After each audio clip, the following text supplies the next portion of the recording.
할렐루야. 우리 양옆에 계신 분들에게 이렇게 인사해 볼까요? 참 잘 오셨습니다. 네, 오늘은 미래는 준비된 자의 것이다 라는 제목의 말씀으로 함께 은혜를 나누고자 합니다.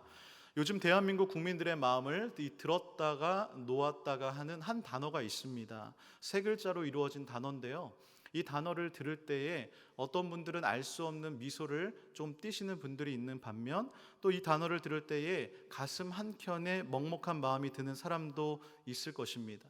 이 세 단어로, 이 세 글자로 이루어진 이 한 단어가 무엇일까요? 바로 아파트라는 단어입니다. 지금도 살짝 미소를 보이시는 분들이 있으신데요, 아파트를 생각하면 여러분들 기분이 어떠십니까? 아파트를 소유한 다주택자들은 기분이 좋을 것이고, 저 같은 무주택자들은 굉장히 알 수 없는 불안감이 찾아올 것입니다. 천정부지로 솟은 아파트 가격이 연일 매스컴에 등장하면서 이 사람들의 마음을 흔들어 놓고 있습니다. 부동산에 전혀 관심이 없던 이 저에게까지 관심이 생길, 가지게 만드는 것을 보면 성인이라면 아마 누구나 대부분이 아파트에 대해 조금은 관심이 있다라고 생각을 합니다. 제가 또 궁금한 건 못 참지 않습니까? 그래서 저도 나름대로 인터넷과 책 같은 거를 통해서 공부를 좀 해봤는데요, 이 시간 제가 공부한 아파트에 대한 비밀을 한 가지 말씀드리겠습니다. 굉장히 1급 비밀인데요, 잘 들어보시길 바랍니다. 아파트 분양이라는 것이 있는데, 이 분양에 뽑히기 위해서는요, 청약 통장이라는 것이 있어야 합니다. 네, 아마 표정을 보니까 대부분이 알고 계신 내용이었던 것 같습니다. 저만 몰랐던 것 같아요. 이미 다 알고 계신 것 같은데, 청약 통장들을 다 하나씩 가지고 계신 것 같습니다. 이 청약 통장이 있어야지 아파트에 당첨될 이 확률이 높아진다고 합니다. 자료를 보니까 이 청약 통장을 가진 사람의 숫자가 2,300만 명이다라고 하더라고요. 국민의 거의 절반이 가입한 것입니다. 그래서 저도 당장 은행에 달려가 가입을 했습니다. 그렇다면 왜 대다수의 사람들이 너도 나도 할 것 없이 이 청약을 준비하는 것입니까? 미래에 대한 불안 때문입니다. 막연한 이 두려움이 있기 때문인 것이죠. 남들 다 하는데 나도 하지 않으면 안 된다라고 하는 이 불안감이 나로 하여금 움직이게 만드는 것입니다. 그렇게 가입을 하고 나면 기분이 어떻습니까? 불안해서 기대로 변합니다. 이 통장에 꾸준히 입금을 하면 나도 언젠가는 꿈에 그리던 그 아파트에 당첨이 되지 않을까라는 막연한 기대감을 가져봅니다. 저도 은행에 가서 가입한 뒤로는 이 불안보다는 그냥 마음에 알 수 없는 이 기대감이 생기더라고요. 물론 될지 안 될지는 모르겠지만 일단 그 청약 통장을 준비해 놓았다라는 것, 그것 하나만으로도 기대감이 생긴 것입니다. 이처럼 세상에는요, 미래에 대해 두려움을 느끼는 사람이 있는가 하면 미래를 기대하는 사람들이 있습니다. 무슨 차이일까요? 바로 미래에 대해 준비를 하고 있느냐 하지 않느냐의 차이입니다. 미래를 위해 준비된 사람들에게는 미래는 불안이 아닌 기대가 됩니다. 반면에 준비하지 않은 사람에게 미래는 두려움으로 다가오는 것이죠.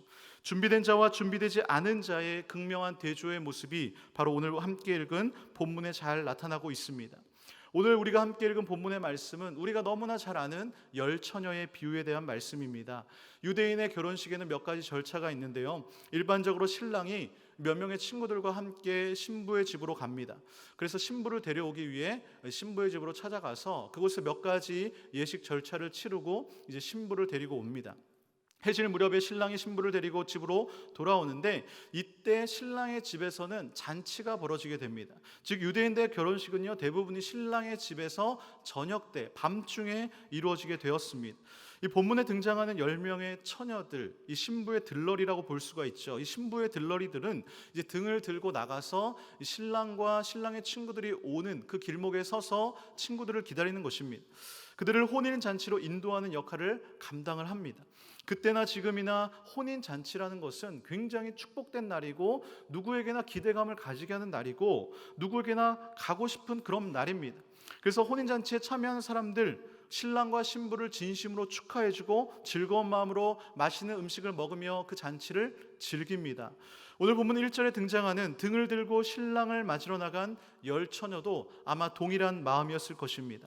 신랑이 오기만을 기다렸습니다. 그런데 예상보다 시간이 지체가 됐고 밤은 점점 깊어갑니다. 기다리다 지쳐 잠이 듭니다. 여기서부터 스토리가 뭔가 불길하지 않습니까? 그런데 사실 2절부터 이 이야기의 결론을 예상할 수 있습니다. 2절을 보시면 주님은 10명의 처녀를 두고 5명은 미련하고 5명은 슬기 있는 자라고 이미 구분을 해 놓았습니다. 불길한 예감은 틀리지 않았는데요, 한밤중이 됐을 때 이 정적을 깨는 한 소리가 들립니다. 보라, 신랑이로다. 신랑이 왔다라는 소리가 들리자 10처녀들이 잠에서 깨어나서 부랴부랴 준비한 등을 밝히고 신랑을 맞으러 나갑니다. 그런데 문제가 생겼습니다. 자고 있던 사이에 이 등불에 기름이 점점 떨어져서 곧 꺼질 것처럼 가물가물거리고 있는 것입니다. 등불이 꺼져가는 것을 본 미련한 5처녀들이 여분의 기름을 준비한 친구들에게 기름을 좀 나눠달라고 부탁을 합니다. 그러나 기름을 준비한 슬기로운 5처녀들 뭐라고 말합니까? 기름을 나눠주면 우리 모두가 기름이 부족해지기 때문에 차라리 가서 너희 쓸 것을 사서 와라 라고 거절을 합니다. 어떤 분들은 이 부분에서 참 친구들 매정하네, 좀 기름 좀 나눠주면 어떤가 라고 생각할지 모르겠습니다. 그런데 지금 이 이야기를 하자고 주님이 이 10처녀의 비유를 제자들에게 말씀하고 있는 것이 아닙니다. 다시 본문으로 돌아가서 10절을 보시면 미련한 5처녀들이 기름을 사러 간 사이에 신랑이 도착했습니다. 기름을 준비했던 슬기로운 5처녀들은 신랑과 함께 혼인잔치에 들어갔고 문은 닫혔습니다. 오늘 읽지는 않았지만 11절에 보면 그 후에 기름을 구하러 갔던 이 미련한 5처녀들이 허겁지겁 달려옵니다. 주여 주여 우리에게 열어주소서 하며 문을 두드리며 애원합니다. 그러나 12절에 보니까 주님이 진실로 너희에게 이르노니 내가 너희를 알지 못하노라 라고 하시면서 외면하십니다. 이 10처녀의 비유가 우리에게 알려주는 메시지가 무엇입니까? 바로 깨어 있어야 한다는 것입니다. 깨어 있어라 라는 이 말은 다른 말로 표현하면 준비되어 있어야 된다는 것이죠. 신랑을 기다리다가 지쳐서 잠든 것은 슬기 있는 5명이나 미련한 5명이나 똑같습니다. 그러나 두 그룹의 차이점이 무엇입니까? 준비했느냐 준비하지 않았느냐에 있는 것이죠. 슬기로운 5처녀들은요, 신랑이 언제 올지 몰라서 혹 늦을지도 모른다라고 생각을 하고 이 여분의 기름을 준비했습니다. 그러나 미련한 5처녀들은 평소 자신들이 생각했던 그 거리, 그 예상한 시간만 생각했고 그때까지 쓸 기름만 준비를 하였습니다. 주님은 이들을 보면서 처음부터 슬기 있는 부류와 미련한 부류라 라고 단정지어 말씀하십니다. 우리도 오늘 이 본문의 말씀을요, 다시 한 번 더 심각하게 생각하고 고민해 보아야 합니다. 단지 문자 그대로 결혼잔치에 못 들어간 것, 그 상황이 굉장히 아쉽다, 이것이 아닙니다. 맛있는 음식들 못 먹어서 아쉽다, 뭐 이런 게 아닙니다. 1절에서 말씀한 것처럼 지금 이 본문은 천국 비유에 대한 말씀입니다. 주님은 마태복음 24장부터 예루살렘의 멸망과 종말에 대해 예언하십니다. 그리고 이어지는 24장 하반절과 이 25장에서 심판을 맞이하는 성도들의 자세가 어떠해야 되는지 5가지의 비유를 들어 말씀하고 있습니다. 먼저 마태복음 24장 42절에서 44절에 보면 이 집주인과 도둑의 비유가 나옵니다. 예수님이 언제 재림하실지 아무도 모르니까 항상 깨어 있으라 라고 말씀합니다. 이어지는 45절에서 51절을 보면 선한 청지기와 악한 청지기의 비유가 나옵니다.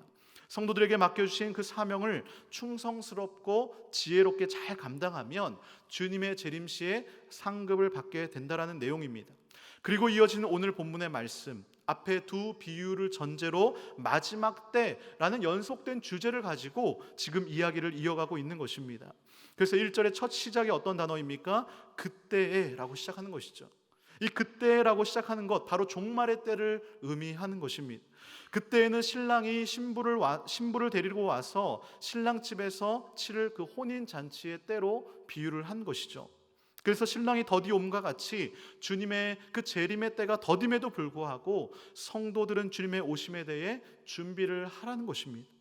결국 세 비유의 공통점이 무엇입니까? 준비하라라는 거예요. 미련한 5처녀처럼 행동하지 말고 슬기로운 5처녀처럼 여분의 기름을 준비해서 그 주님의 재림이 더디 올지라도 준비해야 한다는 것입니다. 준비된 자가 혼인잔치에 들어갈 수 있는 것입니다. 세상의 이치도 마찬가지입니다. 세상은 준비하는 사람의 것입니다. 준비는요, 기회를 제공합니다.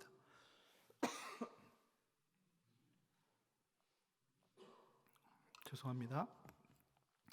미래는요 준비된 자의 것입니다. 미래의 영광은요 준비된 자의 것임을 믿으시기를 바랍니다. 세렌디피티라는 말이 있습니다.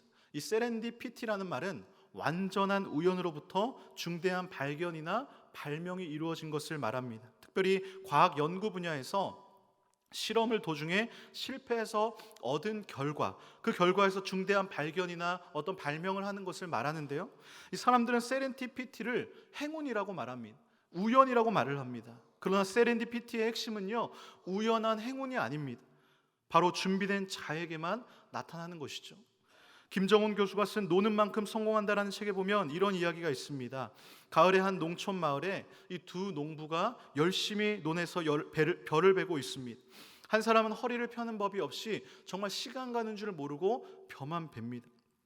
하지만 한 사람은 중간중간 농두렁에 앉아서 쉬고 있습니다. 노래까지 흥얼거립니다. 저녁 때가 되어서 누가 더 많은 벼를 베었나 라고 두 사람이 벤 양을 비교해 봅니다. 그런데 결과는요 틈틈이 농두렁에 앉아서 쉬면서 노래까지 흥얼거린 이 사람이 베었던 농부가 더 많은 벼를 벤 거예요. 허리가 끊어져라 하고 이를 악물고 쉬지 않고 일했던 농부가 따지듯이 묻습니다. 난 한 번도 쉬지 않고 벤는데 이게 도대체 어떻게 된 겁니까? 그랬더니 틈틈이 쉰 농부가 빙긋이 웃으며 대답을 합니다. 나는 쉴 때마다 앉아서 낫을 갈았거든. 그렇습니다. 준비된 사람이요 힘이 덜 들고 일도 더 많이 할 수 있습니다. 날이 무뎌진 쟁기로 일을 하면 일이 거칠어집니다.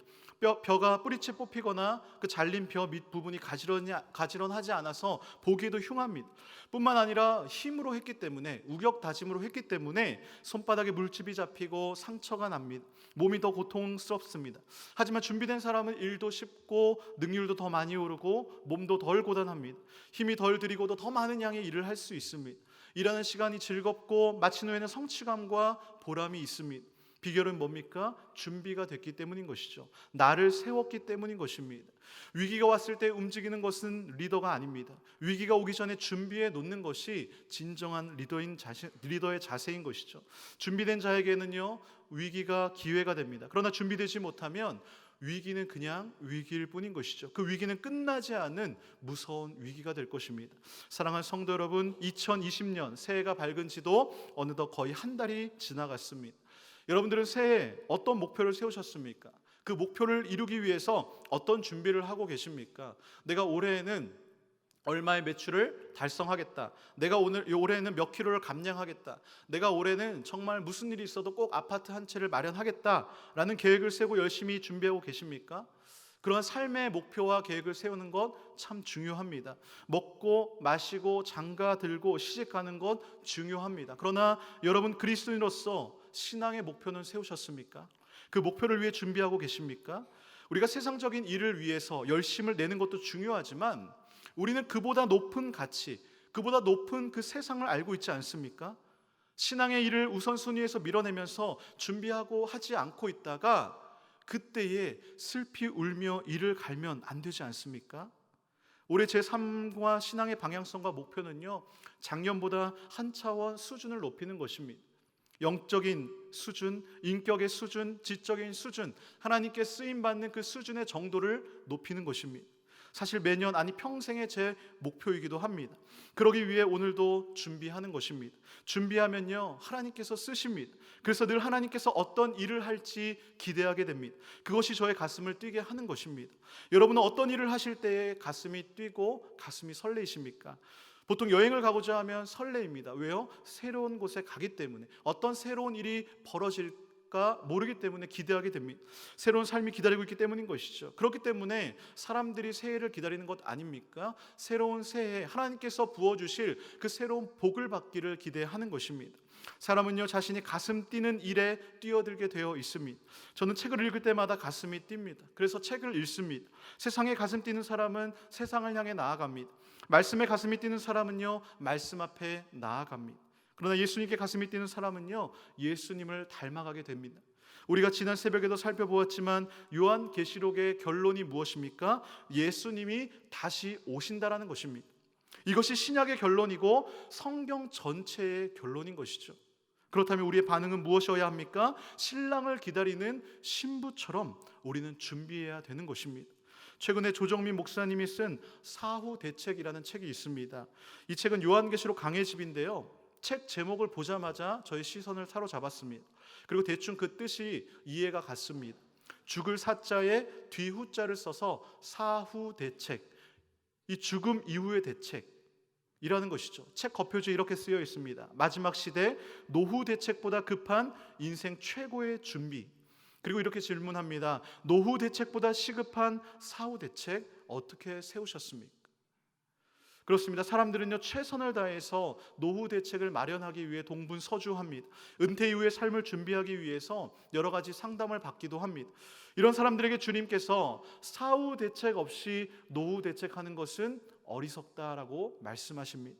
사랑하는 성도 여러분, 우리가 성도로서 어떤 준비를 하고 계십니까? 노후 준비를 하고 있습니까?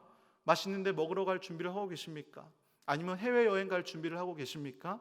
우리가 해야 될 준비는 성령이 임할 수 있도록 준비해야 합니다.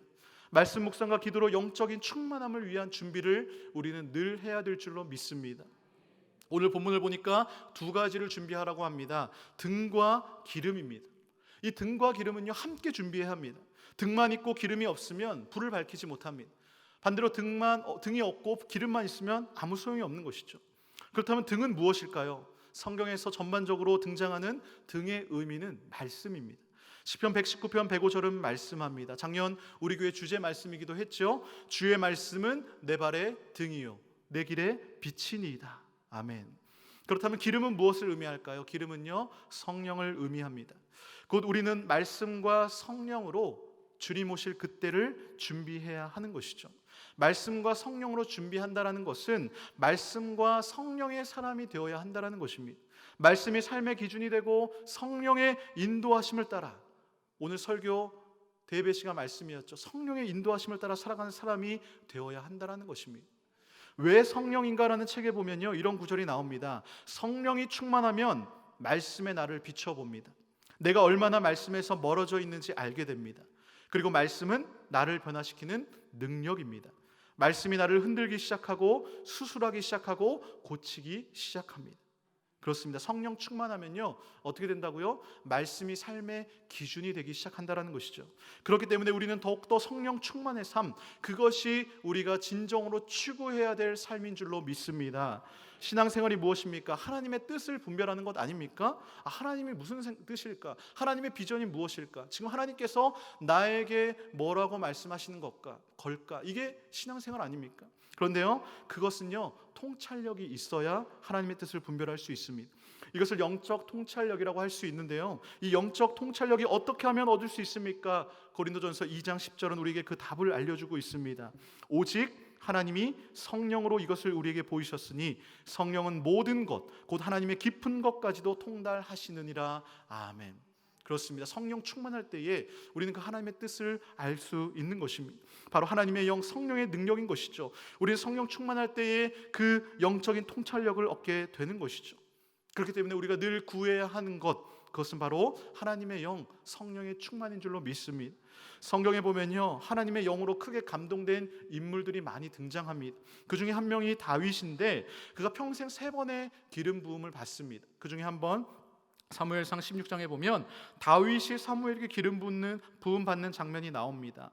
사무엘상 16장 13절은 말씀합니다. 사무엘이 기름 뿔병을 가져다가 그의 형제 중에서 그에게 부었더니 이날 이후로 다윗이 여호와의 영에게 크게 감동되니라. 아멘. 그리고 이어지는 18절 이런 말씀이 있습니다. 여호와께서 그와 함께 계시더라. 그렇습니다. 성령으로 충만한 다윗에게 하나님은 늘 함께 계셨습니다. 기름 부음 받은 다윗, 그 위대한 다윗의 삶은 바로 성령 충만으로 이루어진 것입니다. 사랑하는 성도 여러분, 바라옵기는요, 말씀과 성령의 사람이 되셔서 주님 오실 때를 잘 준비하시기를 간절히 소망합니다. 그렇다면 조금 더 구체적으로 우리가 준비하기 위해서 실천할 수 있는 것 무엇이 있을까요? 우리가 준비를 잘 하려면요, 필요 없는 것을 잘 버려야 합니다. 다른 말로 하면 하나님께 항복하는 것입니다. 항복이라는 것은 하나님 앞에서 자신을 낮추는 것입니다. 내가 딱딱하게 써 있으면요, 내 몸이 딱딱하게 굳어 있으면, 내 심령이 딱딱해지면 하나님의 불쏘시개, 막대기로밖에 못 씁니다. 그러나 부드러워지면 다양하게 나를 사용하시는 것입니다. 진정한 준비, 바로 하나님의 방식에 순종하는 것입니다. 내 안에 내가 너무나 많은 사람들이 있습니다. 내 안에 필요 없는 것들, 이것들을 우리는 잘 버려야 된다는 것이죠. 처음에는 쉽지 않지요. 그러나 의식적으로 계속 버리다 보면 내 안에 들어오는 세상적인 생각들이 들어왔다가 그냥 빠져나게 됩니다. 그냥 금방 버려지게 됩니다. 근육이 머리보다 더 똑똑하다라는 말이 있습니다. 처음에는 몸이 가지 않지만 머리는 갑니다. 그런데요, 머리는 가는데 몸이 따라주질 않는 거예요. 하지만 연습이 반복되면 머리가 가기 전에 몸이 갑니다. 이를 달인 혹은 고수다라고 표현합니다.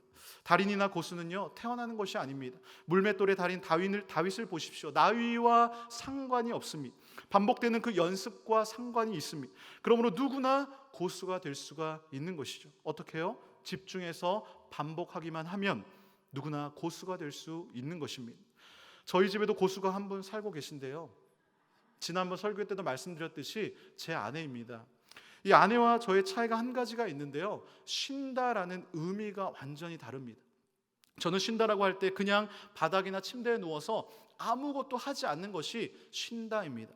그런데 아내는 보면 쉰다라는 의미가 계속 무언가를 하고 있습니다. 제가 볼 때는 계속 뭘 하고 있어요. 책을 읽는다든지, 카페를 간다든지, 컴퓨터, 스마트폰으로 여러 가지 일들을 한다든지, 누군가 대화를 나눈다든지, 제가 볼 때는 계속 뭘 하고 있는데 그게 자기가 쉰다라는 거예요. 이런 아내가 요즘 몰입하고 빠져있는 분야가 있는데요, 바로 미니멀 라이프라는 것입니다. 들어보신 분들도 있으실 텐데, 이 미니멀 라이프가 사전은 이렇게 정의합니다. 불필요한 물건이나 일 등을 줄이고 일상생활에 꼭 필요한 적은 물건으로 살아가는 단순한 생활 방식이다. 절제를 통해 일상생활에 꼭 필요한 적은 물건만으로도 만족과 행복을 추구하며 살아가는 방식을 말한다. 그리고 이러한 생활 방식을 실천하는 사람들을 미니멀리스트라고 부른다. 요즘에 우리 사회 주위에 보면 이 미니멀리스트가 한 명씩 늘어나고 있습니다. 인생에서 정말 소중하고 본질적인 것에 집중해서 자기 본연의 모습을 찾아가는 데서 행복을 찾을 수 있다라는 깨달음이 이 미니멀 라이프의 근간이다라고 기록하고 있습니다. 그렇습니다. 미니멀 라이프라는 것, 불필요한 것들을 버리는 것입니다. 처음에는 아내가요, 알뜰 이 절약 라이프로 시작을 하다가 미니멀 라이프로 확장이 되더라고요. 미니멀 라이프에 대한 책들을 읽으면서 서서히 준비해 가더니 약 한 달 전부터 본격적으로 하기 시작했습니다. 지금도 하루에 한 가지 이상의 물건들이 저희 집에서 사라지고 있습니다. 그래서 지금은 집에 들어가면 왠지 휑한 느낌이 들어요. 언제 이런 물건들이 다 사라졌는가? 어제 있었던 물건이 오늘 신기하게 사라집니다. 그리고 이렇게 집에 사용하지 않은 물건이 참 많았구나라는 생각을 다시 해보게 되었습니다. 어느 날 아내와 대화를 나누던 중에 아내가 이런 이야기를 했습니다. 미니멀 라이프를 하면서 집을 더 좋아하게 됐다는 것입니다. 집이 좀 더 넓어지기도 하였지만 사용하지 않는 물건들이 주던 이 부정적인 메시지가 사라졌다는 것입니다. 저는 이 이야기를 들으면서 영적인 미니멀 라이프가 이 시대에 필요하지 않나 생각해 보았습니다. 사람들은 한 가지라도 더 소유하기 위해서 애를 씁니다. 세상은 사람들에게 향해서 이것이 더 필요하지 않냐라며 자꾸만 우리에게 주입합니다. 더 소유하라고 외칩니다. 내가 가진 것보다 못 가진 것에 매달립니다. 성도들도 마찬가지입니다. 내가 늘 깨어있지 않으면 내 마음속에 세상적인 것들로 가득 채워지게 된다는 것이죠. 이런 시대에 마음속에 불필요한 욕망과 불필요한 껍데기들을 다 버리고 정말 본연의 나의 그 모습을 발견하는 것입니다. 그리고 비워진 그 공간을 말씀으로 채우고 기도로 성령 충만해지는 삶, 영적인 미니멀 라이프를 통해서 더욱 주님의 오실 때를 준비하는 것이 이 슬기로운 사람이 아닐까요? 또 한 가지는요, 이러한 영적 미니멀 라이프의 삶을요, 혼자가 아닌 함께 공동체를 통해 해나가는 것입니다. 아내가 미니멀 라이프를 시작한다라고 했을 때에 이 미니멀 라이프를 하는 온라인 모임에 가입을 했습니다. 이 온라인 모임은 무료가 아니라 유료입니다. 월 3만 원의 회비를 내면서 이제 그 모임을 가지는데, 온라인 상에서 카톡으로 이제 그 모임은 미니멀 라이프 하는 사람들끼리 그 공동된 목표를 가지고 모여서 카톡방을 만들어서 그 미니멀 라이프를 실천한 그날 비포와 애프터의 사진을 인증샷을 올리는 것입니다. 저는 이해가 가지 않았습니다. 미니멀 라이프를 한다면 그냥 집에서 혼자 하면 되지 굳이 왜 돈까지 내가면서 이렇게 가입을 하면서 해야 되느냐, 저는 이해가 가지 않았습니다. 그러나 아내의 생각은 달랐습니다. 그렇게 해야지 더 동기부여가 되고 열심히 한다라는 것입니다. 정말 모임에 가입한 이후로 하루도 안 빼먹고 실천하더라고요. 덕분에 저희 집은 점점 비어가고 있습니다. 그렇습니다. 멀리 가려면요 함께 가라는 말이 있지 않습니까? 전도서 4장 12절은 말씀합니다. 한 사람이면 패하겠거니와 두 사람이면 맞설 수 있나니 세 겹줄은 쉽게 끊어지지 아니하느니라. 우리 교회도 보니까 이 사모님들이 카톡방을 만들어서 이 성경 통독 모임을 하고 있다고 들었습니다. 서로에게 도전을 주고 도전을 받으면서 성경 통독을 할 때마다 인증샷을 올리고, 그렇게 하는 것이 혼자 하는 것보다 목표를 이루는 데에 훨씬 힘이 되고 도움이 되는 것입니다. 사랑하는 성도 여러분, 늦지 않았습니다. 여러분들의 목장과 이 목원들과 함께 공동의 영적인 목표를 가지고 이 모임을 한번 가져보시기를 바랍니다. 올해 성경 일독을 목표로 하셨다면 같은 목표를 가진 사람들을 만나서 함께 하는 것이 더 도움이 됩니다. 올해 우리 교회의 표어가 무엇입니까? 성령 충만한 교회, 성령 충만한 성도 아닙니까? 우리는 혼자가 아닙니다. 예수 그리스도의 비전을 공유한 믿음의 공동체인 것입니다. 함께 성장을 통해서 올해 모두 우리 성령 충만한 왕성의 성도님들이 되시기를 간절히 소망합니다. 예수님의 삶은 어떠셨습니까? 예수님께서는요 공생애를 시작하기 전에 광야로 가서 40일 금식 기도하며 사역을 준비하셨습니다. 그 준비가 바로 3년 동안 십자가에 죽는 그 마음 변치 않게 한 것입니다. 사랑하는 성도 여러분, 미래는 준비된 자의 것입니다. 이 세상에서 미래뿐만이 아니라 영원한 미래, 영생은 슬기로운 다섯 처녀와 같이 등과 기름을 준비한 자들의 것인 줄로 믿습니다. 오늘 이 비유의 말씀은요 주님을 모르는 사람들에게 한 것이 아닙니다. 예수님의 제자들에게 하신 말씀입니다. 오늘날로 말하자면 교회를 다니고 신앙생활을 하고 있는 사람들에게 하신 말씀입니다. 지금은 다 똑같이 교회 다니고 예배 드린 것 같습니다. 그러나 그때에 준비된 자와 준비되지 않은 자가 구분될 것입니다. 아직 늦지 않았습니다. 2020년 아직 1월입니다. 올 한 해 말씀과 성령 충만의 삶을 위해서 꾸준히 준비하여 주님께 칭찬받는 모든 왕성의 성도님들이 되시기를 주님의 이름으로 축원합니다. 이 시간 말씀을 기억하면서 함께 통성으로 기도하기를 원하는데요, 주님은 마태복음 25장 13절에서 말씀하십니다. 그런즉 깨어 있으라, 너희는 그날과 그때를 알지 못하느니라. 그렇습니다. 주님, 우리는 그날과 그때를 알지 못합니다. 그렇기 때문에 오늘도 나는 준비합니다. 말씀과 기도로 주님의 뜻을 분별하며 성령 충만을 위해 준비합니다. 성령 충만을 위해 기도합니다. 주여, 이 시간 은혜 내려달라고 주의 이름만 부르며 통성으로 기도합니다. 주여, 사랑하는 하나님 감사합니다. 주님, 그렇습니다. 우리가 아버지 준비하기를 원합니다. 주님 오신 그날까지 우리가 깨어있기를 원합니다. 말씀과 기도로 말미암아 성령 충만한 인생을 살기를 원합니다. 성령의 인도함을 받는 인생을 살기를 원합니다. 주님 아버지, 성령 충만한 성도, 성령 충만한 교회가 되기를 위해 간절히 기도하며 나아가오니 주여 은혜 내려 주시옵소서. 주님, 늘 깨어있게 하시고 영적 미니멀 라이프를 통하여서 내 마음속에 있는 세상적인 찌꺼기들을 다 제거하게 하시고 내 마음속에 있는 세상의 정욕과 육적인 악목과 이생의 자랑들을 다 내려놓게 하여 주시옵소서. 주님, 내 마음과 내 성령으로 채워지기를 원합니다. 주님, 내 마음의 말씀으로 채워지기를 원합니다. 주님 아버지, 우리가 준비하는 인생 살아가기를 원합니다. 주님 아버지, 미래는 준비하는 자의 것인 줄로 믿습니다. 주님, 나를 위해 예배해 놓으신 그 일을 위해 준비하며 나아갈 때에 주님께서 나를 사용하여 주시옵소서. 주님, 그래서 올 한 해 모든 왕성의 성도님들이 영적으로 한 단계 성장하는, 한 차원 업그레이드 되는 그런 업그레이드 인간들이 다 되게 하여 주시옵소서. 주님, 그래서 올 한 해의 왕성교회를 통하여 일하실 놀라운 일을 기대하며 나아가오니 주여 역사하여 주시옵소서. 하나님, 그렇습니다. 우리는 그날과 그때를 알지 못합니다. 그렇기 때문에 슬기로운 처녀들과 같이 오늘도 등과 기름을 준비하며 나아갑니다. 주여, 이 시간 은혜를 내려 주시옵소서. 주님, 오늘 이 시간 하나님을 만날 만한 때요, 하나님을 부르실 때인 줄로 믿습니다. 주님, 이 시간 친히 찾아와 주시옵소서. 그래야 성령 충만을 통하여서 하나님의 뜻을 깨닫는 통찰력을 주시고 진리의 말씀 가운데에 진정한 자유를 얻게 하여 주시옵소서. 그래야 나의 삶을 통해 영광 받으시고 나의 삶을 통하여 하나님이 기념이 되게 하여 주시옵소서. 이 모든 말씀 살아계신 예수님의 이름으로 간절히 기도드립니다. 아멘.